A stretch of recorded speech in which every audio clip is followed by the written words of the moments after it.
Assalamualaikum warahmatullahi wabarakatuh. Halo teman-teman, bertemu lagi dengan saya Juliana Dewi, NIM 2019-33172, kelas 6D, Program Studi Pendidikan Guru Sekolah Dasar, Fakultas Keguruan dan Ilmu Pendidikan Universitas Muria Kudus. Di kesempatan kali ini, saya akan membahas mengenai perspektif global dari visi geografi dan sejarah.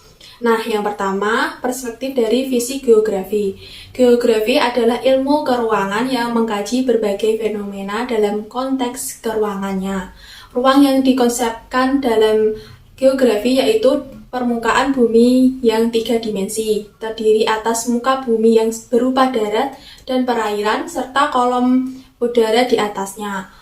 Oleh karena itu, perspektif geografi adalah perspektif keruangan yang bertahap dari perspektif lokal, regional, sampai ke perspektif global. Perspektif geografi atau perspektif keruangan adalah suatu kemampuan memandang secara mendalam berkenaan dengan fenomena, proses, dan masalah keruangan permukaan bumi, baik untuk masa lampau, saat ini, terutama untuk masa yang akan datang. Pendekatan yang dapat diterapkan perspektif keruangan ini yaitu pendekatan sejarah dan kemampuan memprediksi. Seperti yang telah dikemukakan, lingkup kajian perspektif keruangan ini berkembang mulai dari perspektif lokal, perspektif regional, sampai perspektif global. Perhatikan dan amati, hayati keadaan serta perkembangan yang terjadi dari waktu ke waktu. Melalui pengamatan perspektif lokal dapat menyaksikan perkampungan yang satu dengan yang lainnya menjadi bersambung membentuk perkampungan yang lebih luas dari perkampungan semula. Di sini terjadi proses sosial ekonomi dalam bentuk interaksi antar penduduk manusia dan saling ketergantungan dalam interdependensi barang-barang kebutuhan sehari-hari. Dalam keadaan yang demikian, perspektif geografi tidak hanya berbatas pada ruang yang disebut kampung atau perkampungan, melainkan terdorong pada kawasan-kawasan yang lebih luas.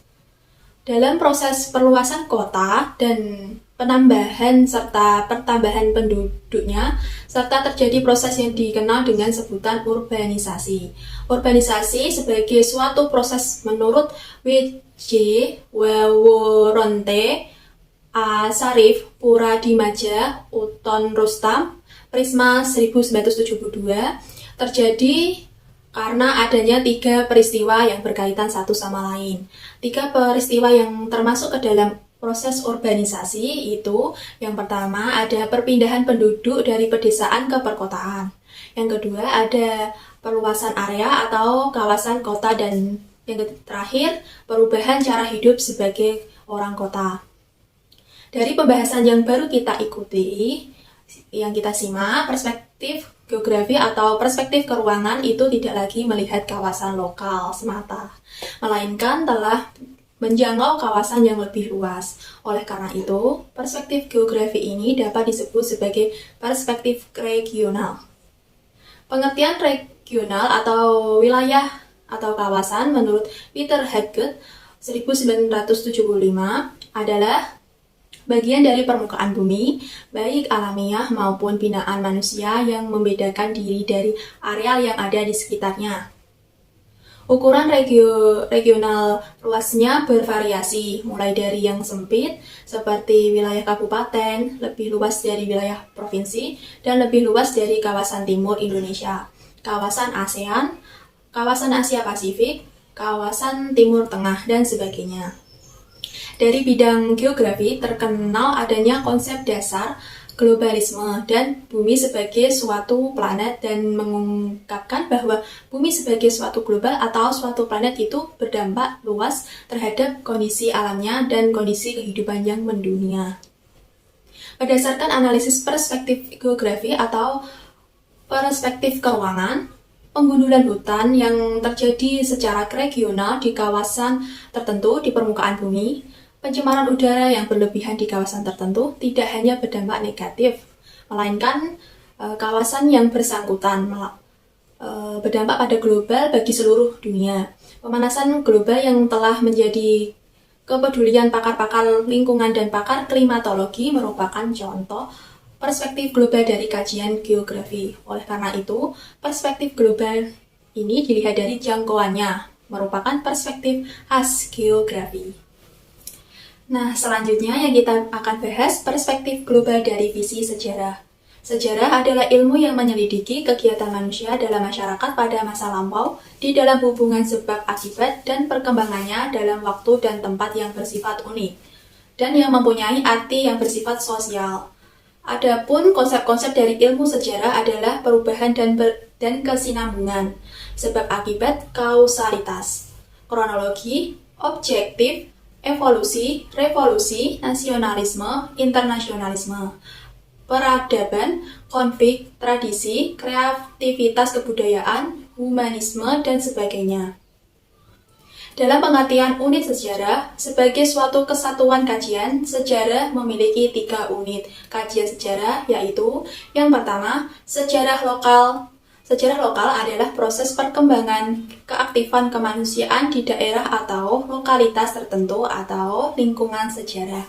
Yang kedua, ada sejarah nasional. Sejarah nasional adalah sebagai unit sejarah yang mengkaji negara nasional sebagai suatu unit kajian yang merupakan satu kesatuan nyata dan lazim dipelajari sendiri.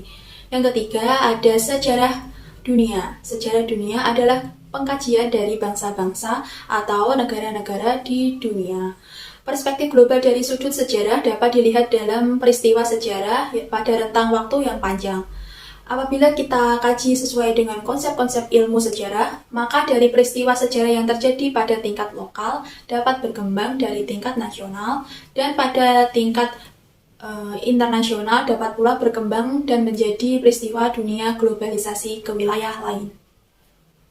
Dengan demikian, maka terjadilah pergerakan penduduk tidak hanya pada lingkup wilayah berdekatan dengan tempat tinggalnya, tetapi bisa terjadi pada lingkup nasional, bahkan tingkat nasional serta global.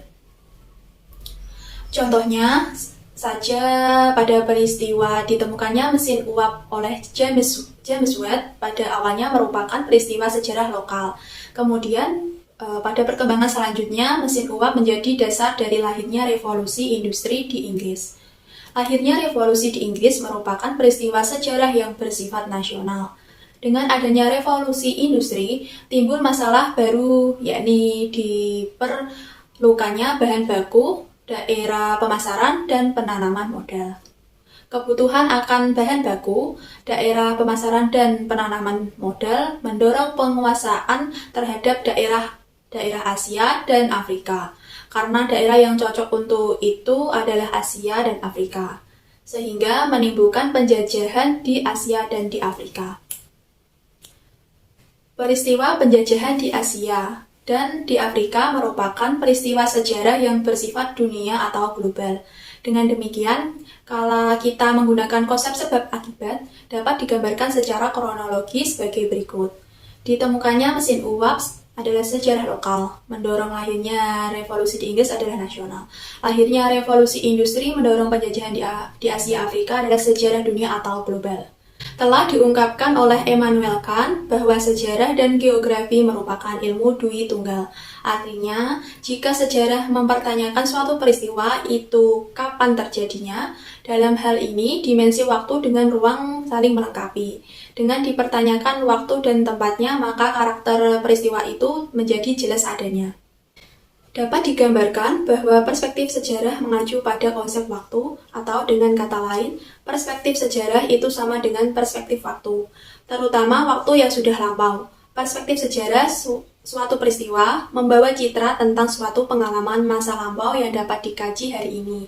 Untuk memprediksi kejadian-kejadian yang akan datang, selanjutnya perspektif global dari sudut pandang sejarah tentang tokoh-tokoh, bangunan-bangunan, perang, pertemuan internasional, dan peristiwa-peristiwa bersejarah yang memiliki dampak luas terhadap tatanan kehidupan global.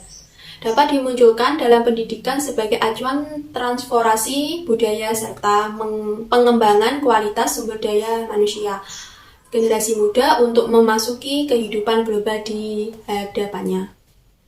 Kita tentu sangat mengenal tokoh-tokoh agama, para nabi, dan rasul yang tidak hanya berpengaruh terhadap umatnya pada saat mereka masih hidup di kawasan lingkungannya. Masa itu melainkan tetap menjadi pola perilaku dan teladan secara global sampai saat ini. Tokoh sejarah, bahkan tokoh dunia yang demikian itu, menjadi sorotan perspektif global, bukan hanya dari sudut pandang sejarah, melainkan juga dari sudut pandang ilmu-ilmu lainnya. Bangunan-bangunan bersejarah seperti Ka'bah dan Masjidil Haram di Mekah, piramida di Mesir, tembok besar di Cina, Masjid Taj Mahal di Agra, India, dan Candi Borobudur di Indonesia, yang merupakan beberapa bangunan keajaiban dunia, tidak hanya bernilai dan bermakna sejarah, melainkan memiliki nilai global yang mempersatukan umat. Nilai budaya dari aspek arsitektur, nilai ekonomi, dan dalam mengembangkan lapangan kerja dan lain sebagainya.